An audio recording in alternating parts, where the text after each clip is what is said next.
Olá pessoal, tudo bem com vocês? Espero que sim, espero que bem. Sou o Renan Ribeiro. No vídeo de hoje nós vamos falar sobre teoria da agência, composição acionária e proteção dos shareholders. Lembrando que os shareholders são os acionistas, são aquelas pessoas que têm uma partezinha do capital da empresa.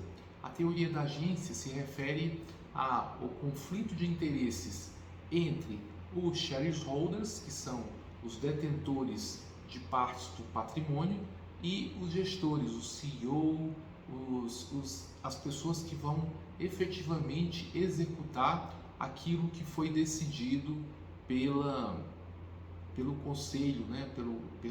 pela Assembleia Geral, pelo conjunto dos acionistas. Sou Renan Ribeiro, PhD e mestre em administração, engenheiro mecânico, mais de 20 anos de experiência na área de auditoria interna e de ensino, com várias pós-graduações, MBAs, livros, artigos publicados, participação em congressos nacionais e internacionais. A teoria da agência nada mais é do que o conflito de interesse entre o detentor do capital e o executor. Então é esse conflito, porque geralmente as pessoas que têm atribuições diferentes têm também interesses diferentes. Então nem sempre o representante ele representa tão bem os interesses do representado, que são os acionistas. Ele pode muitas vezes usar como o agente. Nós temos o agente principal. O agente é o executor, o gestor, o CEO, o presidente executivo, financeiro. Então são os agentes, as pessoas que no dia a dia vão encampar os interesses da empresa. Só que nem sempre eles encampam esses interesses e podem agir em interesse próprio.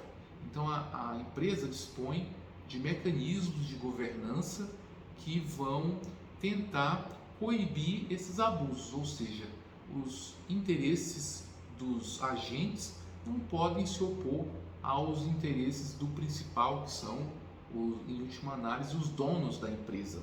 Então, muitas vezes, com o afã de maximizar os seus dividendos, as suas retiradas, as formas de lucratividade, de receber dividendos muitas vezes por lucratividade, por aumento de carteira de clientes, os gerentes máximos podem cometer alguns atos de corrupção, alguns atos de malversação daqueles recursos da companhia, com a finalidade de aumentarem os seus ganhos dentro daquela empresa. Só que muitas vezes alguns atos que são realizados no intuito de ganhar dinheiro, eles podem em um outro momento serem prejudiciais à própria reputação da empresa, à própria continuidade dos negócios, podendo levar a perda de capitais, a perda de clientes, a perda de participação no mercado e possivelmente o fechamento da empresa. Então a teoria da agência é basicamente os conflitos trata basicamente dos conflitos de interesses entre o agente, o que é o gestor, e o principal, que é o acionista. Então é isso basicamente do que se trata. Aí a governança, ela tem como finalidade, os mecanismos de governança têm como finalidade mitigar esses conflitos de interesse, de modo que os gestores possam atuar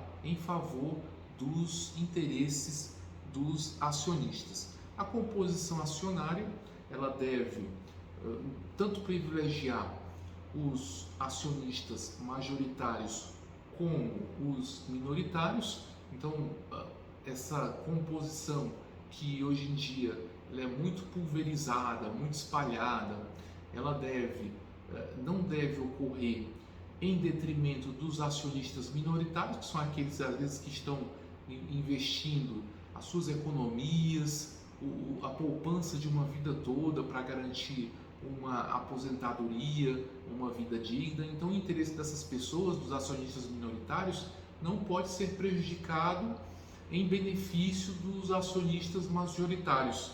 Então, a governança corporativa também deve tratar de uma série de mecanismos de proteção dos interesses também desses minoritários com relação aos majoritários. Então, por isso que também tratamos como parte da governança corporativa a proteção dos shareholders, nomeadamente a proteção dos acionistas minoritários. É isso, gente. Ficamos por aqui. Grande abraço. Até nosso próximo vídeo. Tchau, tchau.